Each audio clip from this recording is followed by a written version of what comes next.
நிறைவேற்ற பொழுதுதான் தன்னுடைய குமாரனை இந்த பூமிக்கு அனுப்பி வைத்தார். உங்களுக்கு தெரியும், காலங்கள் முழுவதும் தேவனுடைய கரத்தில் இருக்கிறது. எந்த காலத்திலும் அவரால் எதையும் செய்ய முடியும், எந்த நாட்களிலும் எதையும் அவரால் நடப்பிக்க முடியும். காலங்கள் அவருடைய கரத்தில் இருக்கு. அப்படிப்பட்ட வல்லமையும் ஞானமும் தேவனிடத்தில் இருக்கிறது.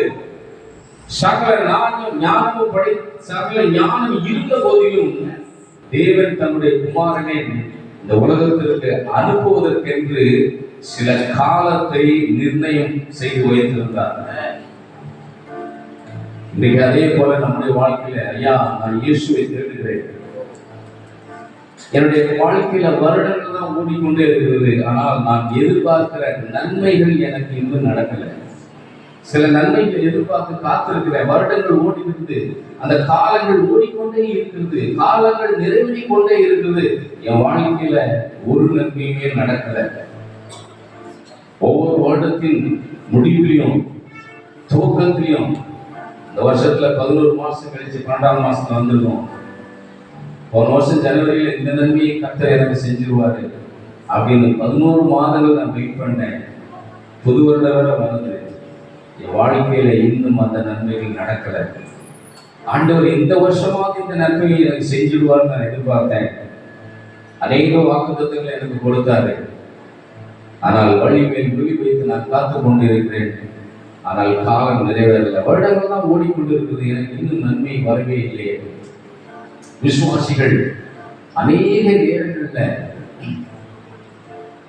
நிறைய நேரங்கள்ல கலங்குகிறார்கள். என்ன மாதிரி இந்த நேரத்துல கலங்குவார்கள் தெரியுமா? முதலாவது, சக மனிதர்களால் புறக்கணிக்கப்படும் பொழுது, குடும்பத்துல புறக்கணிக்கப்படும் பொழுது, சகோதரர்கள் புறக்கணிக்கப்படும் பொழுது, சபையில புறக்கணிக்கப்படும் பொழுது விசுவாசிகள் கலங்கி விடுவார்கள். இரண்டாவது, காத்திருப்பின் காலம், வெயிட்டிங் பீரியட், வெயிட்டிங் சீசன். ஒரு காரியத்திற்காக காத்திருக்கும் பொழுது காத்திருந்து விசுவாசத்தை இழந்து விடுவார்கள், கலங்கிடுவாங்க, ரொம்ப கலங்கிடுவாங்க. ஆனால் வேதம் சொல்லுகிறது, கர்த்தருக்கு காத்திருக்கும் முகங்கள் ஒரு நாளும் வெட்கப்பட்டு போனதே கிடையாது. அல்லேலூயா, அல்லேலூயா.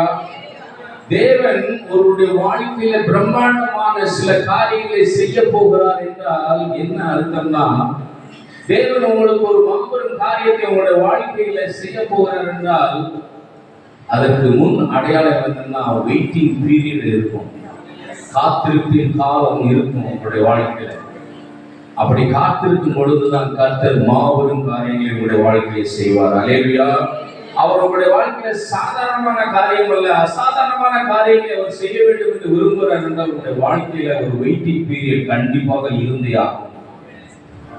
காலம் நிறைவேற்ற பொழுதுதான் இயேசுக்கே ஒரு வெயிட்டிங் பீரியட், ஒரு சீசன் வைக்கப்பட்டிருந்தது.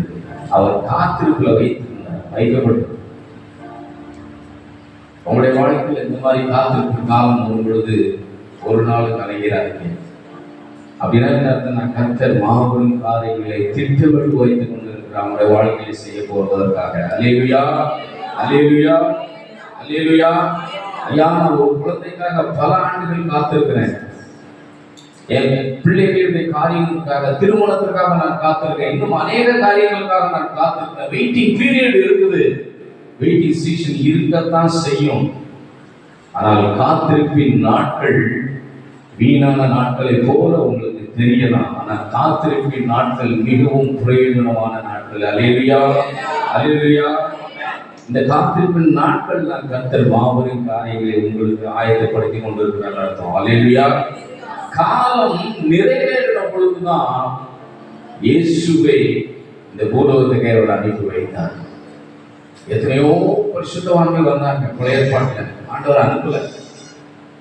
உங்களுக்கு தெரியும், ஆபிரகாம், ஈசாக்கு, யாக்கோபு, மோசே, நோவா, எத்தனையோ பரிசுத்தவான்கள், எத்தனையோ தீர்க்கதரிசிகள். ஆனால் தேவன் தன்னுடைய குமாரனை இந்த பூமிக்கு அனுப்பப்படுவதற்கு என்று ஒரு காலத்தை நிர்ணயிப்பது. எல்லா திட்டமும் ரெடி, பரலோகத்துல எல்லா திட்டமும் ரெடி. ஆதாம் பாவம் செஞ்ச உடனே இந்த மனுக்குலத்திற்கு தன்னுடைய குமாரனை அனுப்பணும். இயேசு எப்படி வரணும், எப்படி அடிக்கப்படணும், எங்க அடிக்கப்படணும், யாரால கொல்லப்படணும், எத்தனை கசைகள் கொடுக்கணும், எங்கே வைத்து அவர் சரீரம் சந்து சந்தாக பிற்கப்பட வேண்டும். எவ்வளவு கசேரி கொடுக்கணும், எந்த இடத்துல நியாயம் விசாரிக்கப்படணும், எங்கே அடக்கம் பண்ணப்படணும், எல்லா திட்டமும் பரலோகத்தில் ரெடி. ஆனால் காலம் நிறைவேறின பொழுதுதான் தேவன் அதை நடப்பிக்க ஆரம்பித்தார். அல்லேலூயா. இதை கேட்டுக்கொண்டிருக்கிற தேவனுடைய பிள்ளைகளை, 11 மாசம் போச்சு, நீங்க ஒரு நாள் கவலைப்படாதீங்க. இந்த வருஷத்துல ஒரு நன்மை ஆண்டவர் கொடுப்பார் என்று எதிர்பார்த்து கொண்டிருந்தேன். ஆனால் காலம் 11 மாசம் போயிடுச்சு. வேதம் அழகாய் சொல்லுகிறது, ஆதினத்தின் காலத்தில் தேவன் எல்லாவற்றையும் நேர்த்தியாய் செய்கிறவர். அல்லேலூயா, அல்லேலூயா. வேறொரு மொழிபெயர்ப்பு எனக்கு அழகான வார்த்தை, இந்த வார்த்தை பிடிக்கும். அதினத்தின் காலத்தில் தேவன் எல்லாவற்றையும் அழகாய் செய்து முடிக்கிறவர். அல்லேலூயா. அவர் அழகாய் செய்வார். ஆமென். காத்திருக்கும் காலம் கஷ்டமா தான் இருக்கும். அநேக நேரத்துல நிறைய சாட்சிகளை கேட்டோம். 10 வருஷம் 5 வருஷம் குழந்தைக்காக காத்திருந்தேன். கஷ்டம், ரொம்ப கஷ்டம். எத்தனை ஏழை பேச்சுகள். காத்திருக்கும் காலத்தில் அநேக சந்தைகள் அவர் உண்மையாவே கர்த்தரை நேசிக்கிறாரா, தேவனுடைய சித்தமா, எனக்கு ஒரு குழந்தையை கொடுப்பதற்கு தேவனுடைய சித்தமா, நான் கல்யாணத்துக்காக காத்திருக்கிறேன், தேவனுக்கு இன்னும் சித்தம் இல்லை போல. தாமதம் என்று சொல்லி தேவனுடைய சித்தத்தை ஒரு நாள் நீ சந்தேகப்படக்கூடாது. அல்லேலூயா. தேவனுடைய சித்தம் என்பதற்கு ஆங்கிலத்துல 2 வார்த்தைகள் உண்டு. சித்தம் என்றால் வில்லுன்னு சொல்லுவாங்க, விருப்பம். 2 காரியத்துல டிரான்ஸ்லேட் பண்ணிடுவாங்க. சித்தம் என்பதற்கு விருப்பம் என்று பெயர். இன்னொரு காரணம் தீர்மானம். சித்தம் என்றால் என்ன அர்த்தம்? தீர்மானம். அப்ப தேவனுடைய விருப்பம் சித்தமா, தேவனுடைய தீர்மானம் சித்தமா, இதை எப்படி அறிந்து கொள்வது? எப்படின்னா, நம்ம வாழ்க்கையில நம்முடைய பிள்ளைகள் இருக்காங்க. எக்ஸாம்பிள் சொன்னேன், என் பொண்ணு ஒரு நாள் திடீர்னு எனக்கு ஒரு ஐபோன் வேணும்னு கேட்டுச்சு. எனக்கு அவளுக்கு வாங்கி கொடுக்க வேண்டும் என்கின்ற விருப்பம் இருக்கிறது. ஆனால் வாங்கி கொடுப்பதற்கு நான் இன்னும் தீர்மானம் என்ன செய்யல, எடுக்கல. இப்போ உனக்கு அது தேவை கிடையாது.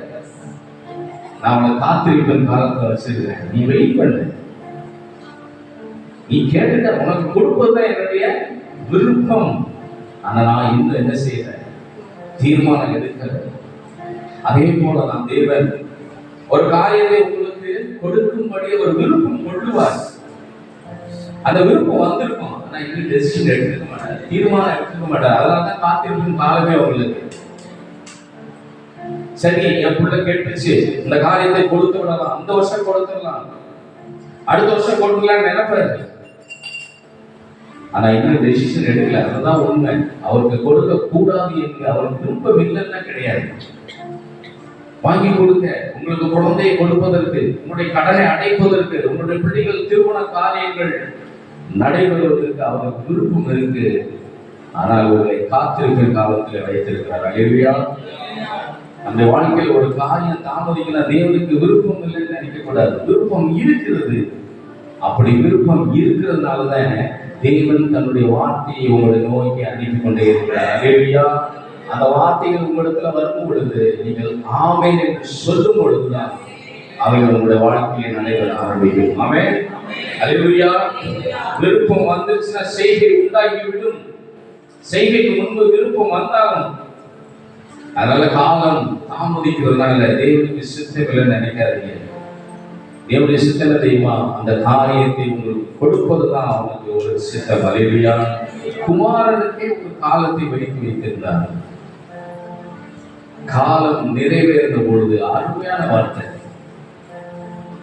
பிதா உடனே போய் பிறந்திருக்க, ஏன்னா அவரால் எல்லாமே செய்ய முடியாது. எந்த சூழ்நிலை இருந்தாலும் போய் பிறக்க, பெண்ண நான் பார்த்துக்கிறேன் போங்க அப்படின்னு நான் அனுப்பல.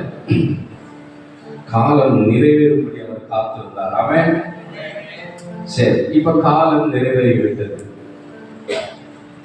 முதலாவது தேவன் காலம் நிறைவேறப்படி காத்துக் கொண்டது. அப்ப காலம் நிறைவேறிச்சு. பூமிக்கு குமாரனை அனுப்பணும். அமெரிக்காவுக்கு பையனை அனுப்பணும். எங்க அனுப்புறது, எந்த இடத்துக்கு அனுப்புறது, எப்படிப்பட்ட சூழ்நிலை எல்லாம் பார்ப்பார்ல பிதா. மத்தேயு 2:1 வாசிங்க. ஏரோது ராஜாவின் நாட்களே யூதேயாவில் உள்ள பெத்லகேமிலே இயேசு பிறந்த பொழுது கிழக்கிலிருந்து சாஸ்திரிகள் எருசலேமுக்கு வந்து ஓகே. இப்ப பிதா தன்னுடைய குமாரனை அனுப்பும்படி அந்த காலம் முடிந்து விட்டது. குமாரனை பூமிக்கு அனுப்பணும். பூமியை பார்த்தா யாருடைய ராஜ்யம் இருக்காங்க? ஏரோது ராஜாவின் ராஜ்யமாக நடந்து கொண்டிருக்கு. ரோமர்களின் ராஜ்யம் பூமியில இருக்கு. நம்முடைய பிள்ளைகளை ஒரு இடத்துக்கு அனுப்புனா எவ்வளவு யோசிப்போம். உங்க பாதுகாப்பு இருக்கா? கரண்ட் சூழ்நிலை எப்படி இருக்கு? நாங்க என் பையனை அனுப்பும் பொழுது நியூயார்க்ல படிக்க போறான். 4 பேர் விசாரிக்கணும்னு சொன்னோம். ஐயா, அங்கெல்லாம் தங்க வைக்காதீங்க, மோசமான இடம், பிசினஸ் நடக்கிற இடம். ஒவ்வொருத்தரும் ஒவ்வொரு பிரச்சனையை சொன்னோம். பாதுகாப்பே கிடையாது. யூனிவர்சிட்டி சூஸ் பண்ணியாச்சு. என்ன எப்படி சொல்றீங்க? இல்லையா, பக்கத்துல ஒரு சிட்டி இருக்கு, அந்த சிட்டி நல்ல சிட்டி, அங்க இருக்குங்க. எவ்வளவு யோசிக்கணும். சரியா, பக்கத்துல இருக்கணும். அங்க யார் இருக்கா? அங்க யார் இருக்கான்னு பார்த்தா ஏரோது இருக்கான். ரோமர்கள் ராஜ்யம் நடக்குது. எவ்வளவு யோசிக்கிறோம். பிதா தன்னுடைய குமாரனை அனுப்பும் பொழுது யோசிக்கிறார். சொந்த குமாரனை அனுப்புறார். பூமியில சூழலை பார்த்தா ரோமர்களின் ஆட்சி நடந்து கொண்டிருந்தது. அமைதியான சூழ்நிலை கிடையாது. இதுவரைக்கும் இருந்த ராஜ்யங்களிலே ரோமர்களுடைய ராஜ்யம் தான் இருண்ட ராஜ்யம் என்று சொல்வார்கள். இருண்ட ராஜ்யம், கடினமான தருணம். அனுப்பணும் டிசைட் பண்ணிட்டு பார்த்தா அந்த ரோமர்கள் கடுமையான சூழ்நிலை. காலம் நிறைவேற வரைக்கும் காத்திருந்த வச்சாங்க. இப்ப சரி, காலம் முடிஞ்சு அனுப்பலான்னு பார்த்தா பூமியில மகா இருந்த காலமா, சாதாரணமான சூழ்நிலையே கிடையாது. குமாரனை அனுப்புவதற்கு மகா இருந்த காலம். அதனாலதான் வேதம் சொல்லுகிறது, இருளில் இருந்த ஜனங்கள் வெளிச்சத்தை கண்டார்கள். அல்லேலூயா. இருண்ட காலம். ரோமர்கள் எப்படி இருப்பாங்கன்னா, ரோமனுடைய சரித்திரத்தை படிச்சீங்கன்னா 2 விஷயம் அவங்க செய்வாங்க. ஒன்று, நல்லா சாப்பிடுவாங்க. நல்லா சமைச்சு வெரைட்டியா வச்சு நல்லா சாப்பிடுவாங்க. நிறைய வெரைட்டிஸ் இருக்கும். அவ்வளவு சாப்பிட முடியாதுல்ல, கொஞ்சத்தை சாப்பிடுவாங்க. சாப்பிட்டு முடிச்சு நல்லா தொண்டை சாப்பிட்டுட்டு கொஞ்ச நேரம் கழிச்சு பாத்ரூம் போய் கையை விட்டு வாங்கி எடுத்துக்கணும். எடுத்து வந்து திரும்ப அடுத்த இதை டேஸ்ட் பண்ணுவோம். அதையும் நல்லா சாப்பிடுவோம். சாப்பிட்டுட்டு, ஏன்னா இன்னும் வெரைட்டிஸ் இருக்கு, இதெல்லாம் டேஸ்ட் பண்ணணும். கொஞ்ச நேரம் கழிச்சு வாங்கிட்டு வந்து திரும்ப இதை சாப்பிடுவோம். அப்படிப்பட்ட மோசமான ஆட்கள் சாப்பிட்டுக்கிட்டே இருப்பாங்க.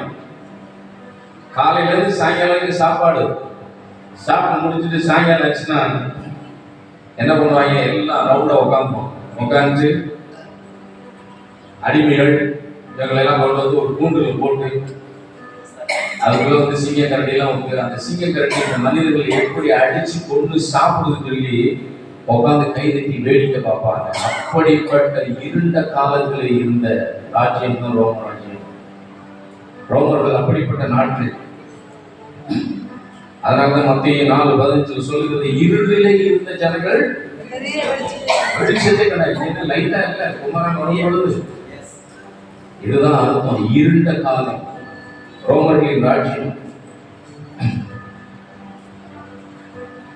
சூழ்நிலை சரியில்லை, எப்படி பண்றது? அதே போலதான் நம்முடைய வாழ்க்கையில அநேக தருணங்கள்ல சில நன்மைகளை பெற்றுக் கொள்வதற்கு சூழ்நிலைகள் சாதகமா இருக்காது.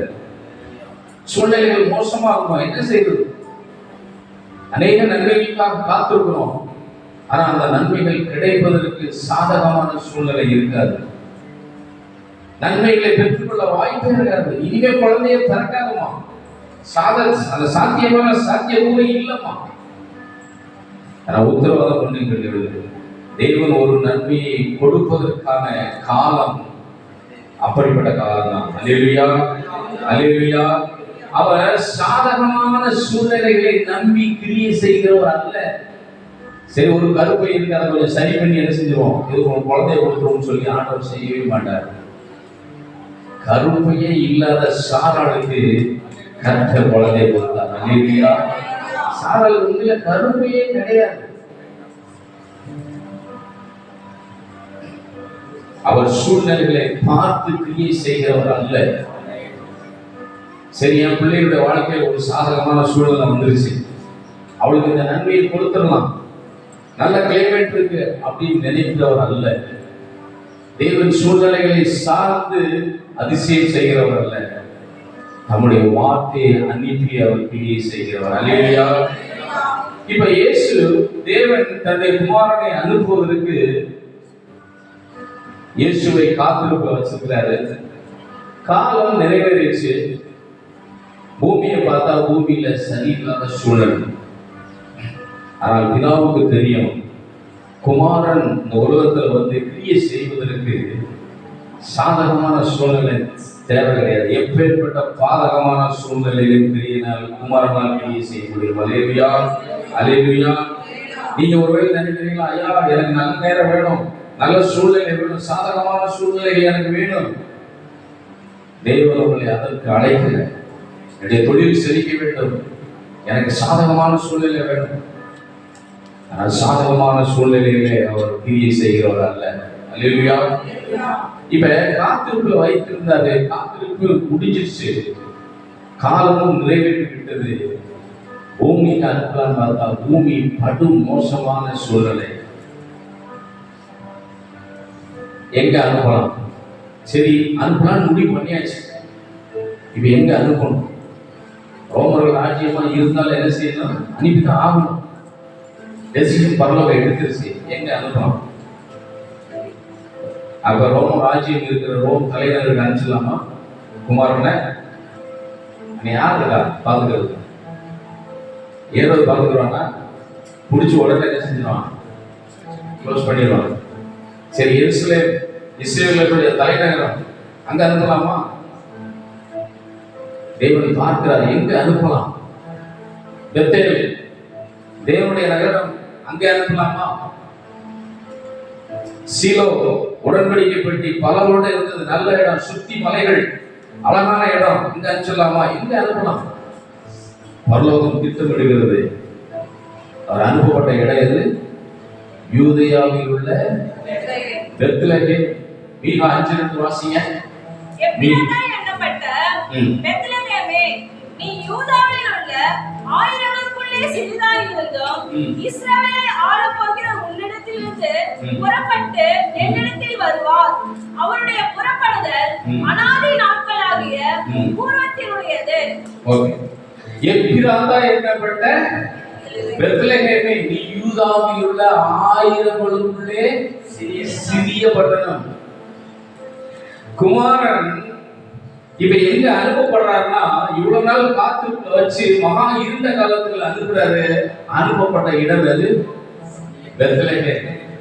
எப்பிராதா, பெத்லகேம் இன்னொரு பேர் வந்து எப்பிராதா. எப்பிராதா என்ன அர்த்தம்னா சாம்பல்.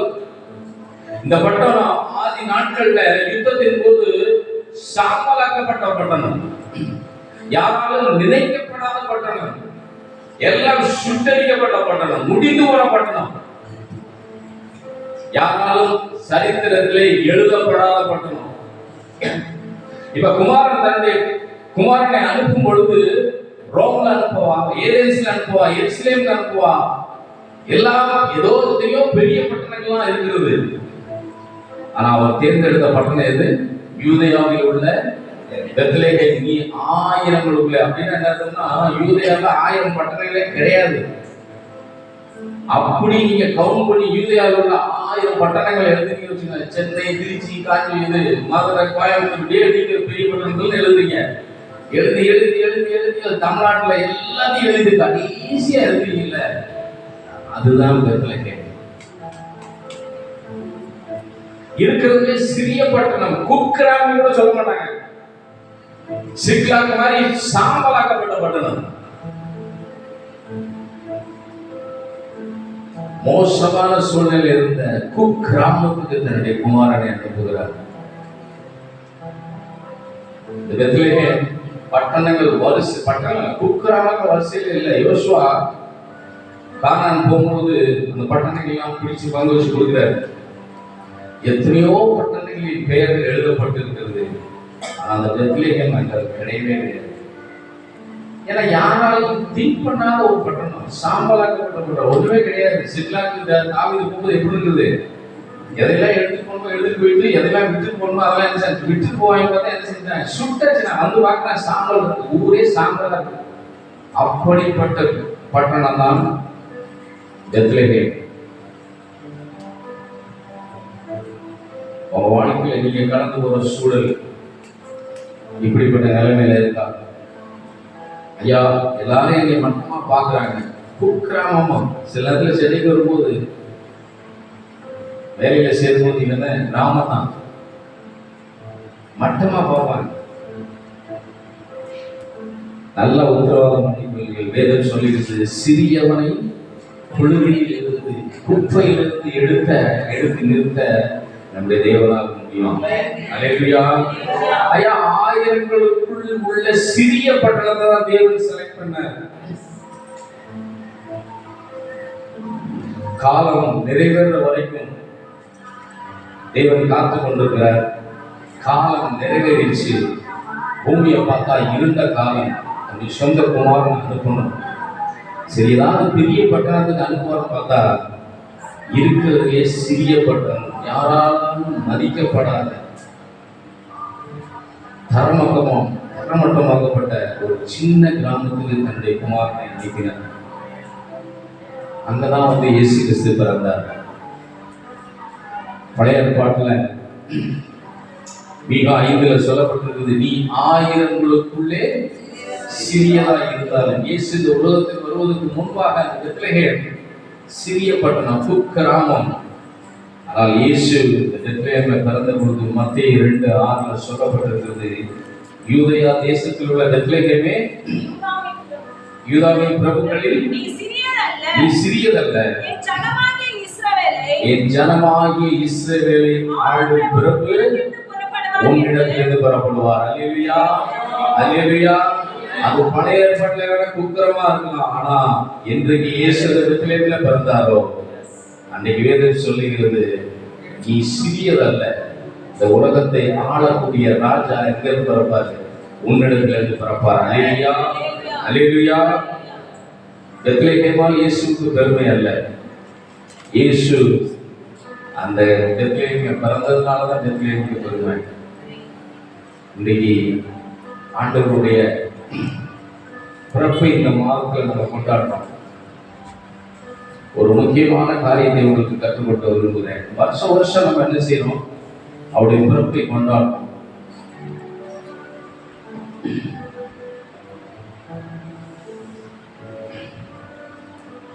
ஆனா வருஷம் நம்ம பிறப்பை கொண்டாடுறோமே, நம்முடைய சூழ்நிலைகள் மாறுதா?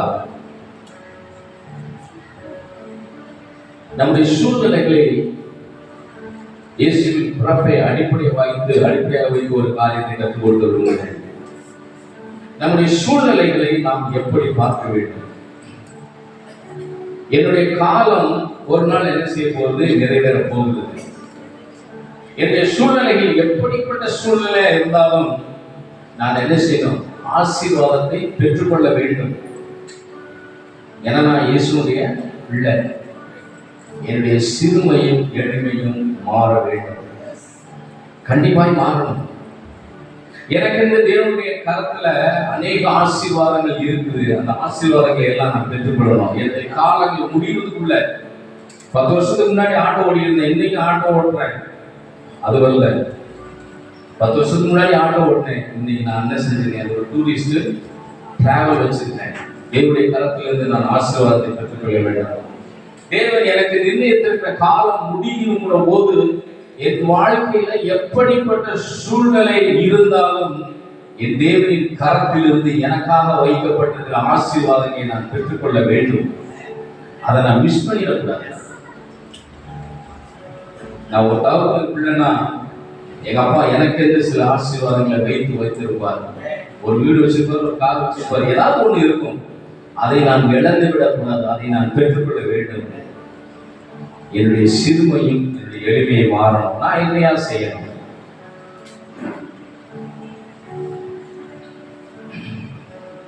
ஆதியாகமம் 35:16-18 வாசிக்கிறேன். பின்பு பெத்லகேமை விட்டு பிரயாணம் புறப்பட்டார்கள்.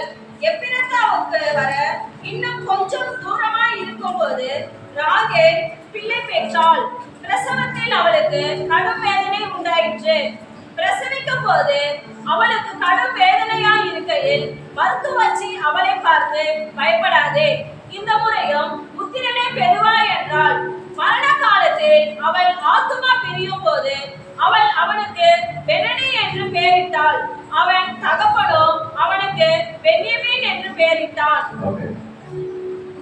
எப்பிராதா என்னப்பட்ட பெத்லகேமிலே பிறந்த இயேசுவை குறித்து நாம் தியானித்துக் கொண்டிருக்கிறோம். இதே பெத்லகேமில் இயேசுவுக்கு முன் அடையாளமாக ஒருவன் பிறந்திருக்கிறான். இதே பெத்லகேமில் இயேசுவுக்கு முன்பாக ஒரு குழந்தை பிறந்திருக்கிறது. அந்த குழந்தையை அடிப்படையாக வைத்து இயேசுவோடு ஒப்பிட்டு ஒரு காரியத்தை உங்களுக்கு நான் கற்றுக் கொடுக்க விரும்புகிறேன். இப்ப வாசித்த ஆதியாகமம் புத்தகத்துல உங்களுக்கு அந்த ஸ்டோரி நல்லா தெரியும். யாக்கோபும் ராகேலும் பெத்லேலை விட்டு புறப்பட்டு நேர பிரயாணப்பட்டு வருகிறார்கள். எப்பிராதா எனப்பட்ட பெத்லேலுக்கு அவர்கள் வருவதற்கு கொஞ்சம் தூரம் இருக்கும் பொழுது ராகேல் அங்கே பிள்ளை பெறுகிறாள். இப்ப பிள்ளை பிறந்துருச்சு. தாய் ராகேல், தகப்பன் யாக்கோபு. இப்ப அந்த குழந்தையை பார்த்து தாய் ராகேல் அந்த குழந்தைக்கு பெயர் வைக்கிறார். என்ன பெயர் வைக்கிறார்? பெனோனி. பெனோனி என்றால் என்ன அர்த்தம்னா வருத்தத்தின் குமாரன். ஆனால் அந்த தகப்பன் அந்த குழந்தையை பார்க்கலாம். பார்த்துட்டு அந்த குழந்தைக்கு என்ன பெயர் வைக்கிறான்? அவன் பென்யமீன். பென்யமீன் என்ன அர்த்தம்னா வலது கரத்தின் குமாரன், வலது வாரிசத்தின் குமாரன். ஒரே குழந்தை, தகப்பன் ஒரு பேர் வைக்கிறாங்க, தாய் ஒரு பேர் வைக்கிறாங்க. ராகேல் தன்னுடைய குமாரனுக்கு பெனோனி, இவன் என் வருத்தத்தின் குமாரன் என்று சொல்றார். ஆனா அவனுடைய தகப்பன் யாக்கோபு அந்த குழந்தையை பார்த்து பென்யமீன், இவன் என் வலது கரத்தின் குமாரன். இப்ப ரெண்டு பேரும் கடந்து போகிற சூழ்நிலை ஒண்ணுதான். ரெண்டு பேரும் கடந்து போகிற சூழ்நிலை ஒண்ணுதான். ரெண்டு பேருக்கும் ஒரே பிரச்சனை தான். ராகேல் ரொம்ப கஷ்டப்பட்டு மரண தருவாயில் அந்த குழந்தையை பெற்றெடுத்திருக்கிறாள். அவளும் அந்த சூழ்நிலை அவளுக்கு கஷ்டம்தான், இவனுக்கு கஷ்டம்தான். அவள் செத்துட்டா இவனுக்கு சந்தோஷமா இருக்கும். ரெண்டு பேரும் கடந்து போகிற சூழ்நிலை ஒண்ணுதான். ஆனா அந்த ரெண்டு பேரும் அந்த குழந்தையை பார்த்த பார்வையிலே பெரிய வித்தியாசம் இருந்தது. ராகேல் அந்த குழந்தையை பார்த்துட்டு சொல்றா, தன்னுடைய வருத்தத்தை, தன்னுடைய துக்கத்தை, தன்னுடைய துயரத்தை, எல்லா சூழ்நிலைகளையும் அந்த குழந்தை மேல சுமத்தி அந்த குழந்தைய சொல்றா, இவன் என் வருத்தத்தின் குமாரன். கஷ்டப்பட்டு பெற்றேன், என் கஷ்டம் எனக்கு தான் தெரியும், இவன் வருத்தத்தின் குமாரன். அவருடைய சிந்தனை, செயல் எல்லாமே இருக்கிற அந்த சூழ்நிலைகளை தான் பார்க்குது. சூழ்நிலையை தான் யோசிக்கிறார், பிரச்சனைகளை தான் யோசிக்கிறார். கஷ்டப்பட்டு ஒரு குழந்தை பெற்றிருக்க வேண்டிய சந்தோஷப்படல. அவள் பட்ட துயரம், வேதனை இதெல்லாம் யோசித்து அந்த குழந்தைக்கு என்ன பேர் வைக்கிறார்? வருத்தத்தின் குமாரன். ஆனா அதே சூழ்நிலையின் மத்தியில தான் யாக்கோபும் கடந்து போயிருக்கிறான். அதே பிரச்சனை தான் அவனுக்கும். ஐயோ, மனைவி கஷ்டப்பட்டு குழந்தை பெற்றிருக்காளே, மறிச்சுட்டா என்ன பண்றது? இந்த குழந்தையை எப்படி வளர்க்கிறது? எப்படி இவனை பராமரிப்பது? எப்படி இவனை காப்பாற்றுவது? அவனும் வேதனையோடு தான் இருக்கிறான். அந்த சூழ்நிலைகள் மத்தியில் அவனும் வேதனையோடு தான் இருக்கிறான். ராகேல் மிகவும் நேசிக்கப்பட்டவள். ராகேலுக்காக 14 வருஷம் வேலை செஞ்சிருக்கேன். அவளுக்காக வேலை செஞ்ச வருஷம் போனதே எனக்கு தெரியல. ஆசையாய் கட்டின மனைவி கஷ்டப்பட்டு ஒரு குழந்தையை பெற்றிருக்கான். அவள் படும் வேதனை, மரிக்கும் சூழல், அதே சூழ்நிலையிலும் அதே வேதனையிலும் அந்த பெத்லகேமின் குமாரனை அவன் பார்த்த பார்வை வித்தியாசமாக இருக்கு. பெரிய வித்தியாசம். ராகேல் சொல்றா, இவன் என் வருத்தத்தின் குமாரன். ஆனால் யாக்கோபு சொல்றான், இவன் என் வலது வாரிசத்தின் குமாரன். அல்லேலூயா, அல்லேலூயா. ராகேல் சொல்றா, இவன் என் வருத்தம், இவன் என் துக்கம், இவன் என் துயரம். சூழ்நிலைகள்லாம் பார்த்துட்டு அப்படியே சொல்றான். எல்லா சூழ்நிலையும் கண் முன்னாடி வச்சு அந்த சூழ்நிலையிலேயே பார்க்கிறான். வருத்தத்தின் குமாரன். நீ யோசிச்சு பாருங்க, விபச்சாரி கூட ஒரு குழந்தையை பெற்றா சந்தோஷப்படுவாங்க. இப்படிலாம் சொல்ல மாட்டாங்க. ஆனா யாக்கோபு இருக்கிற சூழ்நிலைகள் எல்லாவற்றையும் தன்னுடைய கண்ணுக்கு பின்னாடி தள்ளி வச்சுட்டு, இந்த பிள்ளை என்னுடைய வலது கரத்தின் குமாரனா இருப்பான், இந்த பிள்ளை என் வலது வருஷத்தின் குமாரனா இருப்பான், முதிர் வயதில் இவர் என் வலது வருஷத்தில் நின்று என்னை நடத்துவார் என்று சொல்லி அவனுக்கு பென்யமீன் என்று பெயர் வைத்தான். அவன் சொல்றான், he is my future. அவனுக்கு என்ன குழந்தை இல்லையா? எத்தனை குழந்தை அதுக்கு முன்னாடி இருந்துச்சு, இவன் கடைசி. அவன் சொல்றான், இவன் என் வலது வருஷத்தில், இவன் தான் முதிர் வயதிலும் என்னை நடத்துவான், என் வலது கரத்தில் நின்று என் கையை பிடிச்சி நடத்தக்கூடிய மகன் இவன் தான் சொல்லி சொல்றான். அவா சொல்றான், என் வருத்தத்தின், அவளுக்கு 2வது குழந்தை.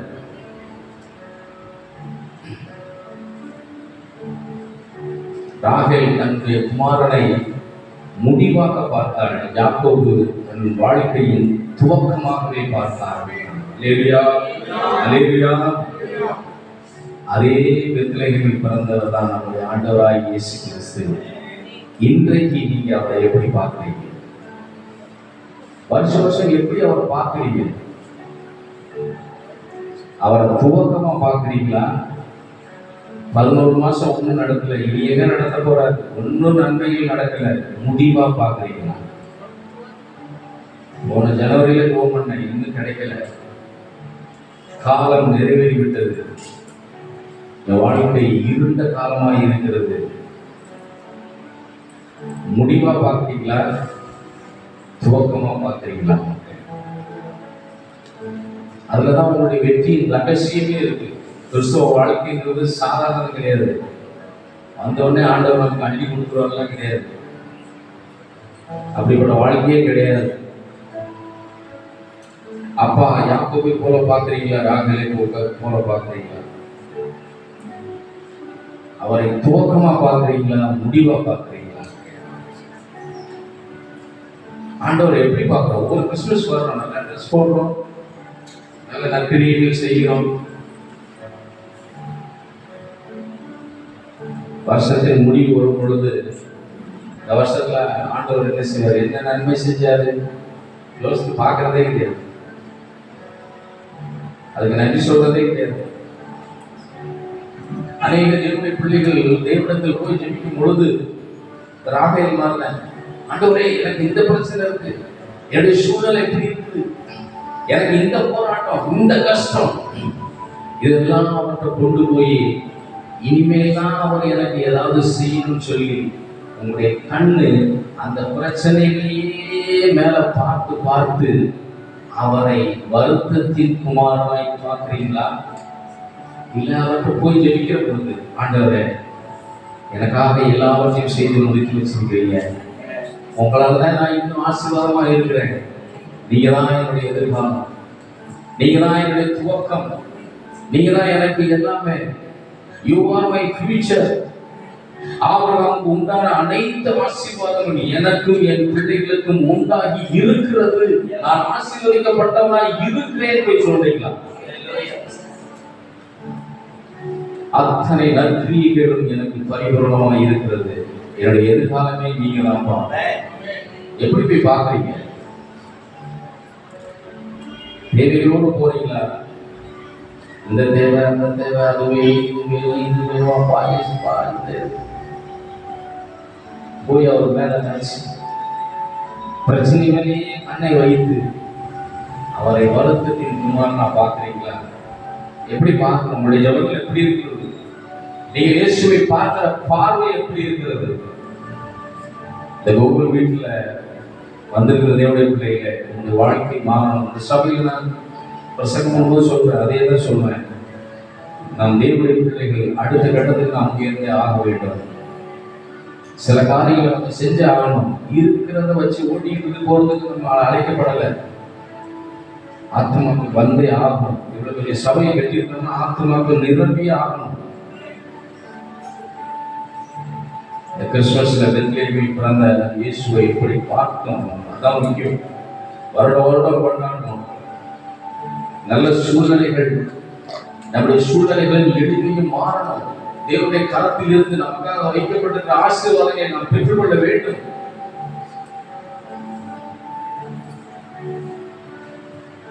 ராகேல் நான் பெற்ற பிள்ளைய வருத்தத்தின் குமாரன் முடிவா பார்க்கிறாங்க.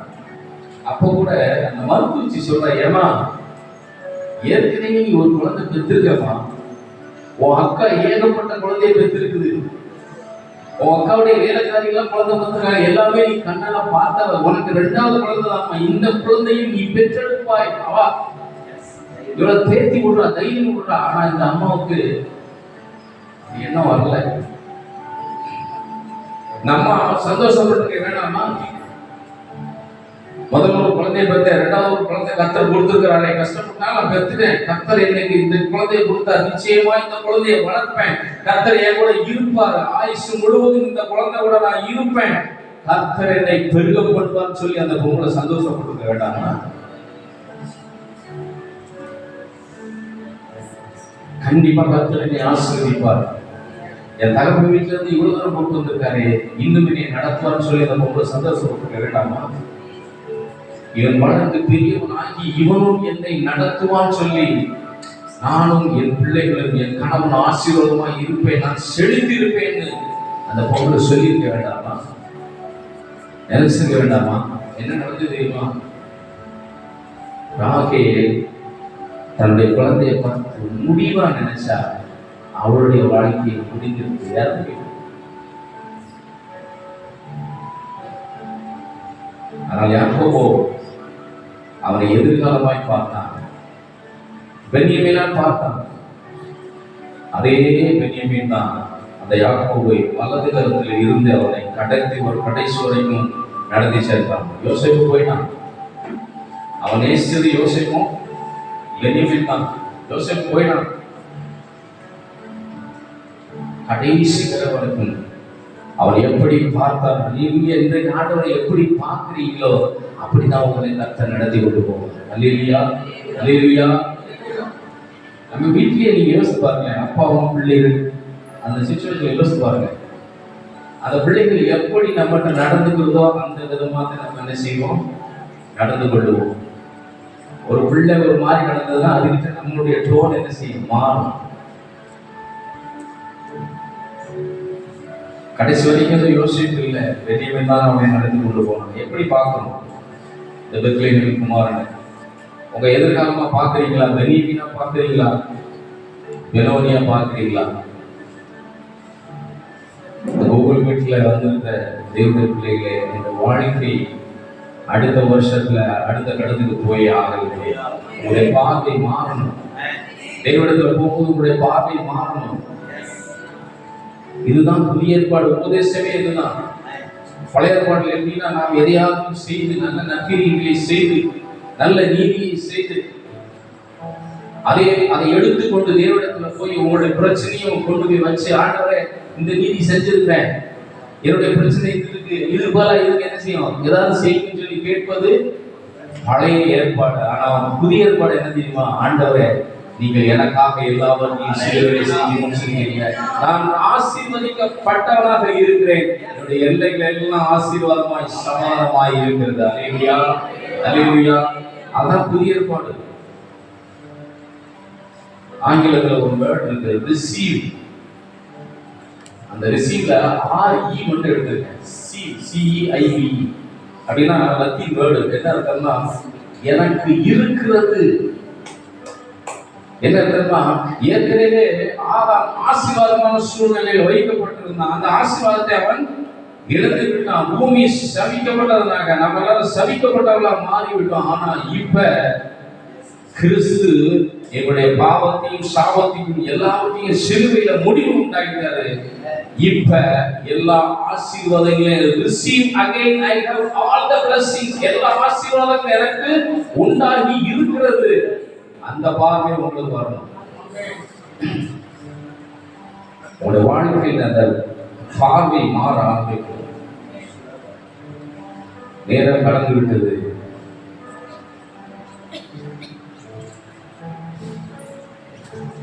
இந்த பெத்லெகேமின் குமாரனை பெரோனியா பார்க்காதீங்க, வருத்தத்தின் குமாரனா பார்க்காதீங்க. உங்களுடைய பிரச்சனைலாம் கொண்டு போய் மூட்டை வர வைக்காதீங்க. வலது கரத்தின் பெரியவனாய் பார்க்க ஆரம்பிங்கள். அல்லேலூயா. நீங்கள் அப்படி பார்க்கும் பொழுது உங்களுடைய எதிர்காலம் ஆசீர்வாதமா இருக்கும். எப்படி பென்யமீன் யாக்கோபை வலது கரத்தில் இருந்து கடைசி வரைக்கும் நடத்துறாரோ அதே போல ஆண்டவர் நம்மளை நடத்துவார். அல்லேலூயா. கர்த்தர் உங்களையும் உங்களுடைய பிள்ளைகளையும் கடைசி வரைக்கும் வலது கரத்தில் இருந்து நடத்துவார். அல்லேலூயா. காலத்து குறித்து கவலைப்படாதீங்க. காலம் போயிடுச்சு, ஒரு மாசம் போயிடுச்சு, 12ஆம் மாசம் வந்திருக்கு.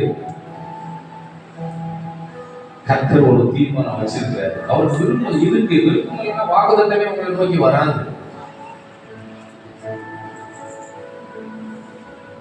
அதே பெத்லகேமின் குமாரனாகிய இயேசு கிறிஸ்து இன்னைக்கு எல்லாவற்றையும் சிலுவையில நமக்காக செய்து முடித்தவராக நிற்கிறார். இப்ப நீங்க ஆண்டவருக்கு சொல்றது என்ன சொல்லணும்னா, ஒரு நிமிஷம் அப்படியே கண்களை கொடுங்க.